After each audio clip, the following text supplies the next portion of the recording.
Welcome to my channel friends. और जैसा कि आप देख रहे हैं कि मेरे हाथों में कुछ छुपा हुआ है और ये छुपी हुई चीज़ क्या है ये जानने के लिए आपको पहले मैं एक स्टोरी सुनाऊंगा। और यकीन मानिए बहुत ही इंटरेस्टेड स्टोरी है और इस स्टोरी को सुनने के बाद इस किट को देखने और समझने का मज़ा आपका डबल हो जाएगा।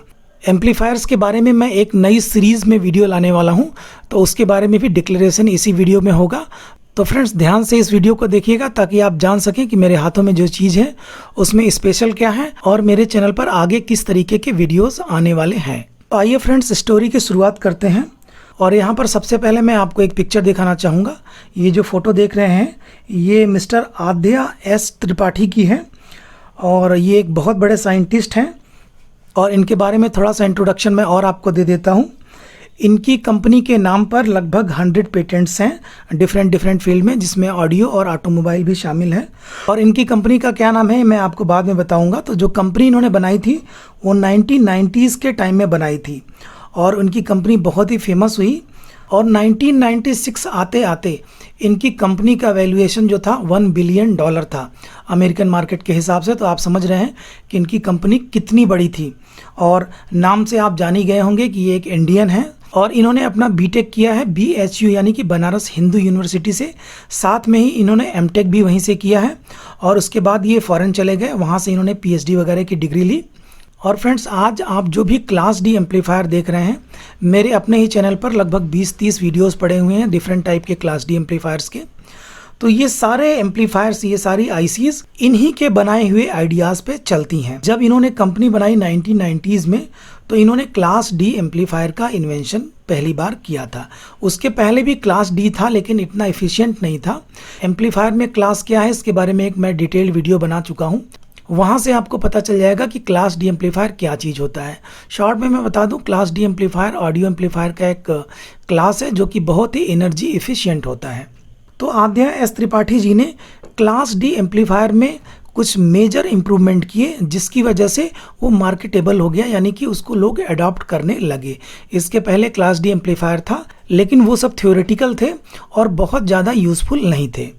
और जो भी टेक्निक उन्होंने क्लास D एम्पलीफायर को बनाने में यूज़ की उन्होंने इसको क्लास D का नाम नहीं दिया क्योंकि क्लास D तो पहले से एग्जिस्टिंग था। इनकी कंपनी ने नाम दिया उसको क्लास T एम्पलीफायर। तो क्लास T और क्लास D आज जब एनालिसिस किया जाता है तो एक ही तरह के एम्पलीफायर होते हैं। बस डिफरेंस ये है कि क्लास T में जो मॉड्यूलेशन की टेक्नोलॉजी है वो इनकी कंपनी की अपनी प्रोप्राइटरी टेक्नोलॉजी है, जैसा कि ये क्लेम करते हैं। क्लास D से किस तरीके से क्लास T डिफरेंट है, इसको हम सिंपल सा ये कह सकते हैं कि क्लास D एक फिक्स फ्रिक्वेंसी पे काम करता है मॉड्यूलेशन, लेकिन क्लास T जो है अपने इनपुट फ्रिक्वेंसी के हिसाब से उसकी मॉड्यूलेशन फ्रिक्वेंसी भी चेंज होती रहती है। तो इनका ये जो आइडिया था बहुत ही सक्सेसफुल साबित हुआ और इनकी कंपनी के आगे डिफरेंट कंपनीज की लाइन लग गई जो कि दूसरी फील्ड की टॉप कंपनियां थी, जैसे कि Sony, Panasonic, Sharp, Toshiba, Hitachi, Sanyo, Samsung, Alpine, Apple, Bose, Cisco, Alcatel. यहाँ तक कि एप्पल का भी जो मास प्रोडक्ट था ये वाला PC, इसमें भी क्लास D एम्पलीफायर इन्हीं की कंपनी का यूज़ किया गया था। इससे आप समझ सकते हैं कि इनका इन्वेंशन कितना इम्पोर्टेंट था और साथ में ही इनकी कंपनी कितनी ज़बरदस्त थी। ये अलग बात है कि उस मौके का फ़ायदा ये कंपनी ज़्यादा नहीं उठा पाई और दूसरी बात बिकॉज इनकी कंपनी का साइज छोटा था तो मार्केटिंग वगैरह को ठीक से नहीं समझ सके। और आप जानते हैं कि किसी भी फील्ड में जो जमे हुए प्लेयर्स होते हैं वो किसी नए प्लेयर को आने देना नहीं चाहते हैं। तो जब सारी टीवी कंपनी, सारी ऑडियो सिस्टम वाली कंपनीज इनके पास आने लगी कि आप हमें अपनी ऑडियो टेक्नोलॉजी दे दीजिए, तो बड़ी बड़ी कंपनियों को कुछ चिंता हुई और कुल मिला के ये मार्केट का खेल हो गया और ठीक तरीके से मैनेज नहीं कर पाए और उसकी वजह से उनकी कंपनी फेल हो गई और 2007 में इनकी कंपनी जो है दिवालिया हो गई। लेकिन कहानी यहीं ख़त्म नहीं हुई दोस्तों। कहानी ये है कि जो इन्होंने चिप्स ऑडियो की बनाई थी वो वास्तव में बहुत क्रांतिकारी चिप्स थी अपने ज़माने की। इन्होंने जो भी क्लास D के एम्पलीफायर बनाए थे वो अपने टाइम से काफ़ी आगे थे और कंपनीज़ को ये बहुत पसंद आया दूसरे लोगों को कि कोई ऐसा एम्पलीफायर भी हो सकता है जिसकी इफ़िशियंसी बहुत ज़्यादा है और जिसकी audio quality class A B के कंपेरेबल है। तो इनकी जो IC थी एक TA2020, इस आईसी का इम्पोर्टेंस कितना था आप इस बात से अंदाज़ा लगा सकते हैं कि 20वीं सेंचुरी की सबसे ग्रेट जो इन्वेंशन थे आईसीज में, उसमें हॉल ऑफ फेम में ये TA-2020 आईसी शामिल थी, जो कि मैं आपको स्क्रीन पे दिखा रहा हूँ। लेकिन कंपनी बंद होते होते भी इनके पास आईसीज का स्टॉक बहुत ही ज़्यादा था, बहुत ज़्यादा इन्होंने अंदाज़ा लगाया था कि हमारी आईसी बिकेगी। तो कंपनी तो इनकी बंद हो गई, लेकिन फिर भी जो स्टॉक बचा हुआ था वो कुछ कंपनीज ने खरीद लिया और आज भी इनकी ओरिजिनल आईसीज मार्केट में अवेलेबल हैं। हर जगह आप जो भी ऑडियो सुन रहे हैं उसमें क्लास डी एम्पलीफायर का ही यूज़ हो रहा है। तो हमें जान के बहुत खुशी और बहुत गर्व होता है कि एक इंडियन साइंटिस्ट का दिमाग इन सब के पीछे है। और अब आ जाते हैं सीक्रेट के पीछे जो मेरे हाथों में दबा हुआ है। तो ये सीक्रेट जो है अब मैं आपको बता देता हूँ। इनकी कंपनी का नाम था ट्राईपाथ, जो कि इनका नाम था आद्या एस त्रिपाठी। उसी त्रिपाठी में से आई हटा के इन्होंने ट्राईपाथ कंपनी बनाई थी और ट्राईपाथ कंपनी की आईसीज आज भी अवेलेबल हैं। और मेरे हाथ में जो बोर्ड आप देख रहे हैं उसमें भी इसी कंपनी की एक आईसी का यूज़ किया गया है। और ये बोर्ड मैं सिर्फ आपको दिखाने के लिए लाया हूँ। मैं ये नहीं कहूँगा कि आप इस बोर्ड को खरीद लीजिए, ये कीजिए, वो कीजिए, लेकिन फिर भी ये एकदम यूनिक चीज़ है। जिस तरीके से आप 2 व्हीलर्स में यामाहा RX का क्रेज है, उसी तरीके से मैं समझता हूँ कि अगर आप एक ऑडियो एम्पलीफायर के कदरदान हैं, एक ऑडियो फाइल है, तो आपके पोर्टफोलियो में ट्राईपाथ की एक आईसी का एम्पलीफायर कम से कम होना ही चाहिए।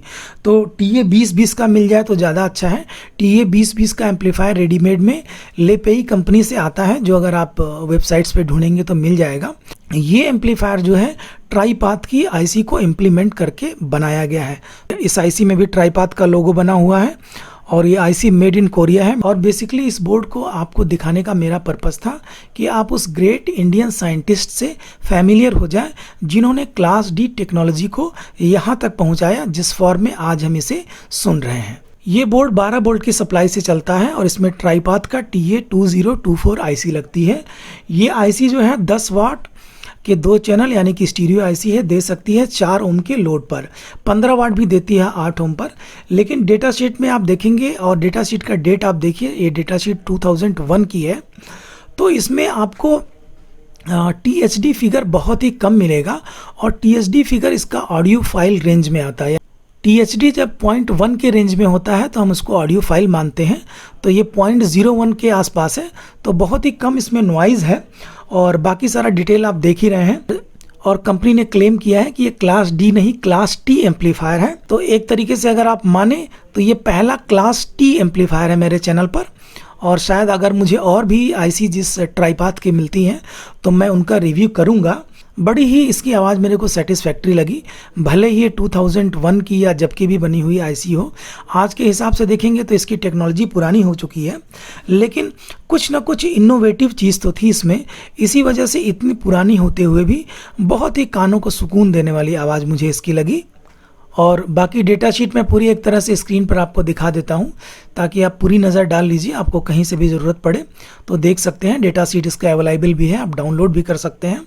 और इस बोर्ड का पर्टिकुलर कॉन्फ़िगरेशन आप देख रहे हैं बहुत ही सिंपल है। यहाँ पर इसका पावर सप्लाई है और ये आउटपुट है, ब्रिज मोड में ऑलरेडी है ये। और यहाँ पर इसका इनपुट है, ये वॉल्यूम कंट्रोल है। 2 इसमें प्रीसेट्स लगे हुए हैं जो कि हमारे ऑडियो को बैलेंस करने में काम में आते हैं। यानी कि अगर दोनों चैनल में आपको डिफरेंस दिखाई दे रहा हो, एक की आवाज़ ज़्यादा हो एक की आवाज़ कम हो, तो इससे आप बैलेंस कर सकते हैं। बहुत ही क्लीन लेआउट है। और आप देख रहे हैं आईसी के नीचे हीट सिंक है जो कि आपके बोर्ड पर ही स्टिक हो गई, तो किसी हीट सिंक की इसमें ज़रूरत नहीं है। और बाकी ये आउटपुट के इंडक्टर हैं सील्ड टाइप के, इसलिए आपको कुछ अजीब कंपोनेंट लग रहा होगा, लेकिन ये आउटपुट का इंडक्टर है, शायद 10 मिली हेनरी का है। और ये पावर के कैपेसिटर लगे हुए हैं। तो काफ़ी कॉम्पैक्ट और काफ़ी सुंदर बोर्ड है। प्राइस पॉइंट के हिसाब से मैं सेटिस्फाइंग नहीं कहूँगा क्योंकि 750 रुपये का ये बोर्ड है, तो 750 रुपये में तो आपको काफ़ी ज़्यादा पावरफुल बोर्ड मिल जाते हैं। लेकिन फिर भी मैं कहूँगा कि अगर आप एक नया टेस्ट लेना चाहते हैं और अपने पोर्टफोलियो में एक क्लास टी का एम्पलीफायर रखना चाहते हैं तो इस एम्पलीफायर को आप खरीदिए। तो आइए करते हैं इसका ऑडियो टेस्ट और देखते हैं कि इसकी क्वालिटी किस तरीके की है।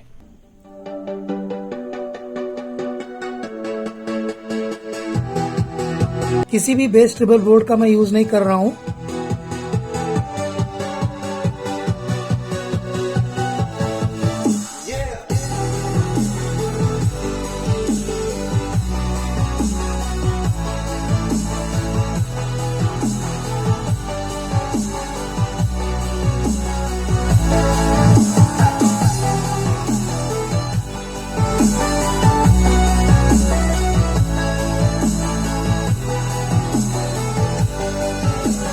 ये एक ऐप है हमारे पास, इससे मैं थोड़ा बेस टेबल बढ़ा लेता हूँ।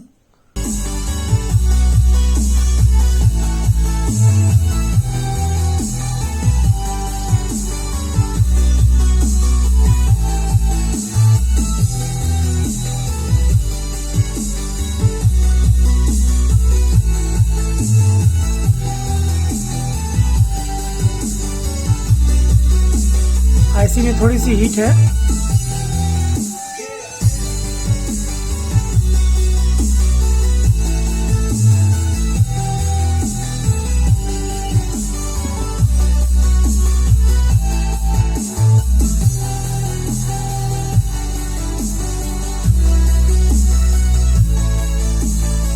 छोटे स्पीकर में भी लगा के मैं आपको दिखा दे।